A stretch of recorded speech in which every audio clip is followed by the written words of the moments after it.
আসসালামু আলাইকুম। আশা করি সবাই ভালো আছেন। সবাইকে স্বাগত আমার ব্লগ ভিডিওতে। আজকের আলোচনাটা খুব বেশি ভিন্ন নয়, বাট একটু ভিন্ন মাত্রায় আসলে আলোচনাটা করব। সেটা হলো যে ডক্টর ইউনূসের মাস্টার স্ট্রোক এবং চীনের কৌশলগত সম্পর্ক, ভারতের সম্পর্ক কোন দিকে। ভারত যে বিষয়টা আমাদের সাথে যে সম্পর্কটা রাখার দরকার ছিল, শেখ হাসিনার সাথে সে সম্পর্কটা সে আসলে নিয়ে চলে গেছে। কারণ প্রত্যেকটা দেশ, বাংলাদেশ বা যে কোনো দেশই হোক, সম্পর্ক করে জনগণের সাথে, রাষ্ট্রের সাথে। কিন্তু ভারত এমন একটি দেশ বাংলাদেশের সাথে সম্পর্ক করেছে তারা শুধুমাত্র শেখ হাসিনা বা একটি পরিবারের সাথে বা একটি দলের সাথে। তো সে কারণেই বেশ কিছু বিষয়ে আলোচনায় চলে আসছে কেন বাংলাদেশ ভারতের সাথে এই সম্পর্ক হলো। এই সম্পর্কটা কিন্তু বাংলাদেশ থেকে তৈরি নয়, এই সম্পর্কটা পুরোপুরি তৈরি করা হয়েছে ভারতের থেকে। কিভাবে করেছে? প্রত্যেকটা বিষয়ে ভারত এমনভাবে আমাদের আক্রমণ করেছে, বাণিজ্যিকভাবে, সীমান্তে বা পানি রাজনীতি, যেগুলো যা করা সবই করেছে ভারত। তো তার মাধ্যমে তারা কিন্তু পরিষ্কারভাবে আমাদের বুঝিয়ে দিয়েছে, তোমরা আসলে বাংলাদেশ হিসাবে তোমাদের সাথে আমার সম্পর্ক নেই, আমাদের সম্পর্ক একটি দল বা একটি ব্যক্তি বা একটি পরিবারের সাথে। তো সেই জায়গা থেকে কিন্তু আমাদের তাদের সম্পর্ক এতটা খারাপের দিকে চলে গেছে। দেখুন, ভূ রাজনীতি আসলে 1971 অথবা তার পূর্ববর্তী যে সময় যে রাজনীতি, সেগুলো কিন্তু আসলে এখন কাজ করবে না। তো রেন্দুব দর্জি অথবা হায়দ্রাবাদের যে ঘটনার মাধ্যমে ভারত ভেবেছিল যে তাদের নিজস্ব শক্তি রাখার মাধ্যমে একটা দেশকে কবজা করে ফেলবে অথবা তাদেরকে তাদের ট্র্যাকে রাখবে, সেটা হচ্ছে যে বিফোর 70s। এরপরের রাজনীতি কিন্তু এগুলো নয়। এরপরের রাজনীতি হচ্ছে, চীনকে যদি আমরা দেখি, এরপরের রাজনীতি হচ্ছে যে বন্ধুসুলভ আচরণ করো, তাদেরকে ফ্যাসিলিটেট করো, কৌশলগতভাবে তাদের সাথে সম্পর্ক স্থাপন করো এবং তাদের সাথে সদ্ব্যবহার, সদাচরণ করো।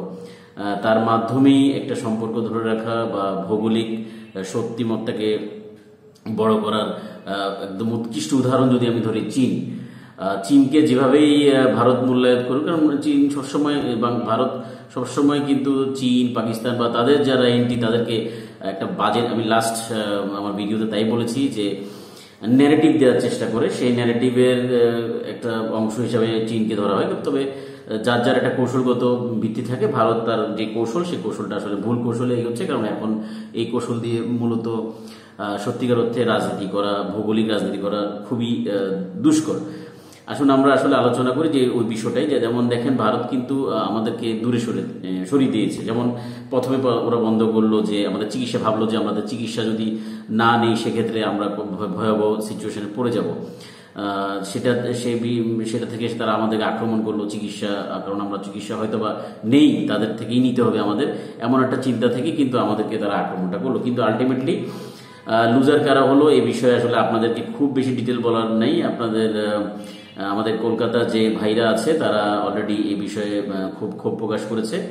বিশেষত একজন সাংবাদিক রয়েছে, আসলে আমাদের শিক্ষা অনুযায়ী তার কোনো ভাষা ব্যবহার আমরা খারাপ করতে পারি না।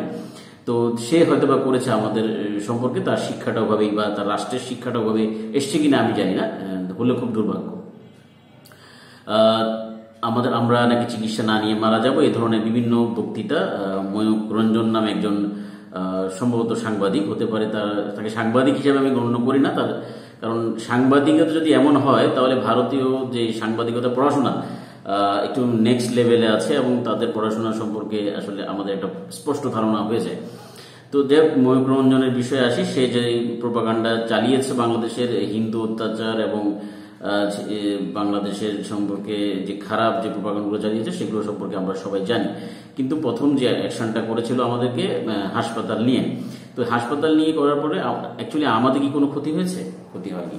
আমরা বা আমাদের ডক্টর ইউনূস সাহেব যথেষ্ট বুদ্ধিমত্তার সাথে কিছু কৌশলগত স্টেপ উনি নিয়েছে। সেই স্টেপগুলোর মধ্যে প্রথম যে বিষয়টা ছিল যে উনি চায়নার সাথে খুব কাছে, যেহেতু আমাদের চায়নার সাথে একটা ডিসকাশনে গিয়েছে, যে ডিসকাশনের মাধ্যমে কুনমিং যে ওনাদের আমাদের খুব কাছে যে প্রদেশটা রয়েছে, সেই প্রদেশে তাদের চিকিৎসা সর্বোচ্চ ব্যবস্থা করা হয়েছে। এবং সবচেয়ে বড় বিষয় হচ্ছে যে খুব আপডেট যে বিষয়টা আমি আপনাদেরকে বলছি, এটা তো আসলে পুরনো খবর যে চিকিৎসার বিষয়, খুব আপডেট বিষয়টা হচ্ছে যে কিছু এজেন্সি ফিক্স করা হয়েছে, যে এজেন্সির মাধ্যমে খুব দ্রুত এই ভিসা প্রক্রিয়া, ইভেন অনলাইন ইন্টারভিউর ব্যবস্থাও করা হয়েছে। সেগুলো করা হয়েছে শুধুমাত্র নির্দিষ্ট কিছু এজেন্সির মাধ্যমে, যাতে করে খুব দ্রুত উইদিন 1 ডে 2 ডে অথবা 1 সপ্তাহের মধ্যেই সমস্ত ভিসা প্রসিডিউর যেন কমপ্লিট হয়ে যায়, সেই বিষয়েও তারা স্টেপ নিয়েছে। এবং আরেকটা বিষয় যেটা আসলে খুব ভালো লাগলো, যে ওখানে বাংলাদেশের খাদ্যাভ্যাসের সাথে ওখানে যে খাদ্যাভ্যাসের যে বিষয়টা আছে সেটা আসলে একটু ভ্যারি করে, সেই জন্য অলরেডি চায়না সে ব্যবস্থাও নিয়ে নিয়েছে।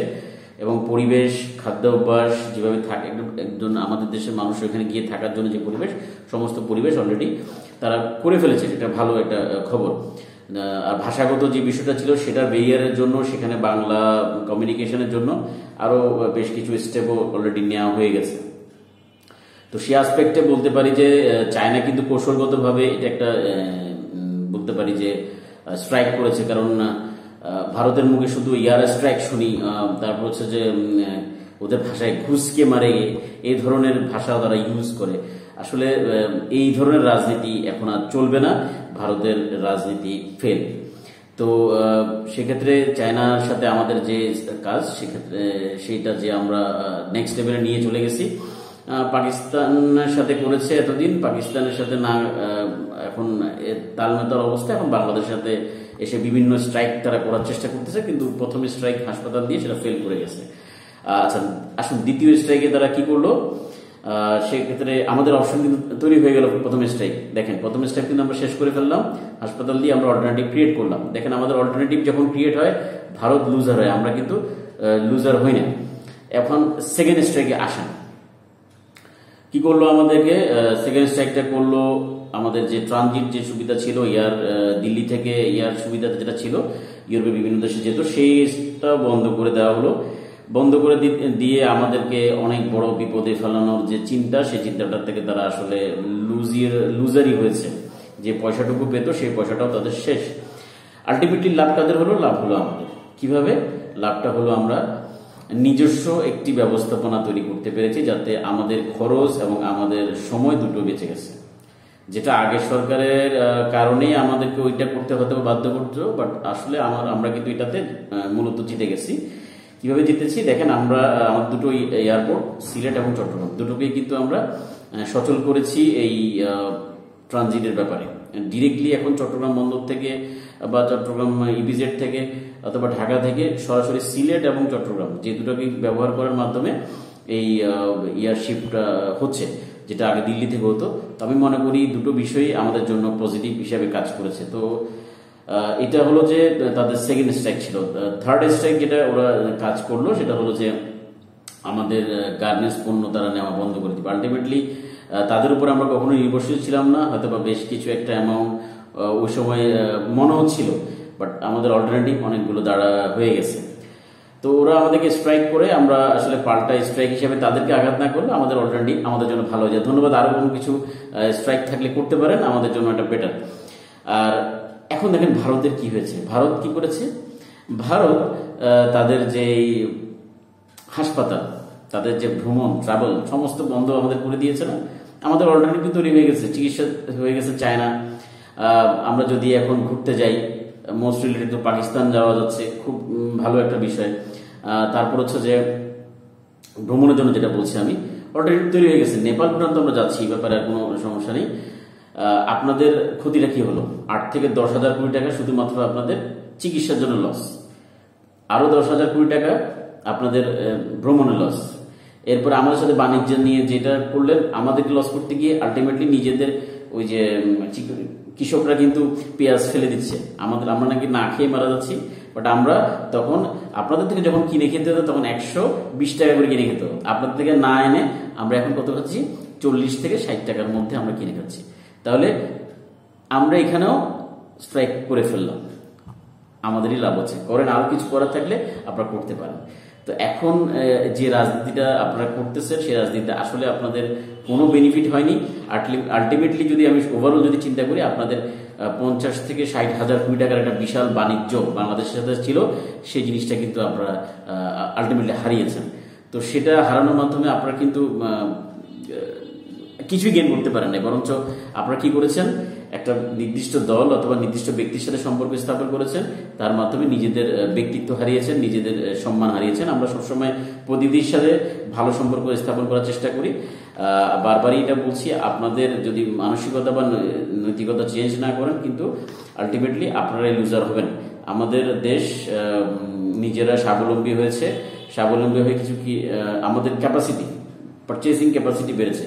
সো আপনারা যে ন্যারেটিভ তৈরি করেন ওই ন্যারেটিভ দিয়ে আসলে কোনো কিছু আসবে যাবে না, আলটিমেটলি আপনারাই লুজার হবেন। আপনাদের যে শুভেন্দু যে ভদ্রলোক রাফেল বাণিজ্য করেছে সে চুপসে গেছে, তাকে আপনারাই পিটাইছেন, পিটানোর মাধ্যমে কিন্তু আপনাদের নিজস্ব ক্ষতিটা উপলব্ধি করতে পেরেছেন। আপনাদের সাংবাদিকরা, অনেক সাংবাদিক এখন এটা নিয়ে অনেক নিউজ করতেছে। তো এক্ষেত্রে আমি বারবার বলছি যে আপনাদের এখনো সময় আছে, যে বিষয়গুলো ভারতীয় সরকার বা ভারতীয় যারা অনেক বুজুর্গ মানুষ আছেন, অনেক জ্ঞানী গুণী এবং অনেক বোঝেন। আমরা তো বাংলাদেশিদেরকে আমাদেরকে বলেন যে আমরা বুঝি না অনেক কিছু, তো বোঝার সক্ষমতা আছে। তো এতটুকু তো বুঝতে পেরেছেন যে কৌশলগত রাজনীতি, ওই আমি একটা সরকার বসিয়ে দিব, এভাবে আমি চালাবো একটা দেশকে, এগুলো আপনার নেই। আপনাদেরকে উইন উইন থাকতে হবে, ন্যায্যতার ভিত্তিতে থাকতে হবে, তাহলে কিন্তু ইভেন আমরা কিন্তু রিসেন্টলি আমি এটা নিয়ে আরেকটা ভিডিও করব, তুরস্কের সাথে যে অস্ত্র বাণিজ্যর যে বিষয়টা কথা হয়েছে বা জাপানের সাথে অস্ত্র বাণিজ্যের যে বিষয়ে আলোচনা হয়েছে বা যে পরিস্থিতিতে আছি আমরা, সেগুলো নিয়ে আমি আসলে আলোচনা করব। তো ভারত আলটিমেটলি কিন্তু আপনারা আশা করি বুঝবুদ্ধি হবে আপনাদের, আপনারা ফিরে আসুন, আসল বন্ধুত্ব স্থাপন করুন, কোনো ব্যক্তি কোনো দলের প্রতি নয়, রাষ্ট্রের সাথে করুন, জনগণের সাথে করুন, তাহলে আমার মনে হয় আপনারা উপকৃত হবেন। আদারওয়াইজ আপনাদের যেই লস, আমাদের এখন হয়তো ডক্টর ইউনূস আছে, সারা জীবন হয়তো ডক্টর ইউনূস থাকবে না, তবে মানুষের মাথায় যে সেট আপটা তৈরি হচ্ছে সেটাই কিন্তু সবচেয়ে বড় বিষয়। আপনারা ওই বুদ্ধিটা যদি দ্রুত জ্ঞাপন করতে পারেন খুব ভালো। আশা করি আপনারা বুঝতে পেরেছেন, যারা আমার শ্রোতা রয়েছেন, ভারতীয় শ্রোতা আমাদের, কারণ আমি দেখেছি ভিডিওর মধ্যে ওনারা অনেক বিদ্বান এবং ওনারা যেভাবে কমেন্টস করে, যে ভাষায় কমেন্টস করে, আমি আসলে দুঃখ পাই না, একসেপ্টেড, আমি এক্সপেক্ট করি যে আপনারা এগুলো করতেই পারেন। তো আমরা আসলে এই কোথায় না যাই, চীনের যে কৌশলগত সম্পর্ক, এই সম্পর্কের মাধ্যমে আমরা বুঝতে পারতেছি যে রাষ্ট্র কিভাবে চলে, কিভাবে চালাতে হয়, কিভাবে সম্পর্ক স্থাপন করতে হয়, সে বিষয়ে আসলে বর্তমানে চীনের মডেল থেকে বড় মডেল এখন আমি আর দেখি না। সেই ক্ষেত্রে আমরা আশা করি না, আমরা শুধু চীনের প্রতি কিন্তু আমরা বলছি না, আমরা কিন্তু সব জায়গায় কিন্তু সুসম্পর্ক স্থাপনের মাধ্যমে কৌশলগত যে বিষয়টা সেটা মেনে চলছি। আমরা কিন্তু জাপান, আমরা চায়না, রাশিয়া সবার সাথে একটা সুসম্পর্ক এবং অস্ত্র একদিকে কিন্তু আমরা ঢাল হচ্ছি না। তো সেই জায়গায় আমরা বলতে পারি ডক্টর ইউনূসের যথেষ্ট বুদ্ধিমত্তার মাধ্যমে আমাদের এই রাষ্ট্রকে ভারতের যে আগ্রাসনের নীতি থেকে বের হয়ে আনার সবচেয়ে বড় স্টেপ হিসেবে আমরা কাজ করতে পেরেছি। তো আশা করি বুঝতে পেরেছেন। আমার এই আলোচনা আজকে এই পর্যন্তই। পরবর্তী আলোচনা আমি অস্ত্র সংক্রান্ত বিষয়, যে সামরিক শক্তি, অস্ত্র বিষয়, যে আশিক চৌধুরীর যে বিষয়ে এখন কথাবার্তা চলছে, সেই বিষয়ে আলোচনা করব। আর আপনাদের কোনো মতামত থাকলে জানাবেন। যদি এর থেকে ভালো কিছু আপনারা জানতে চান বা কি বিষয়ে আরো জানতে চান, সেই বিষয়ে আপনারা কমেন্টসের মাধ্যমে জানাতে পারেন। আশা করি ভালো থাকবেন, সুস্থ থাকবেন, আর আমার চ্যানেলটা সাবস্ক্রাইব করতে ভুলবেন না। আসসালামু আলাইকুম।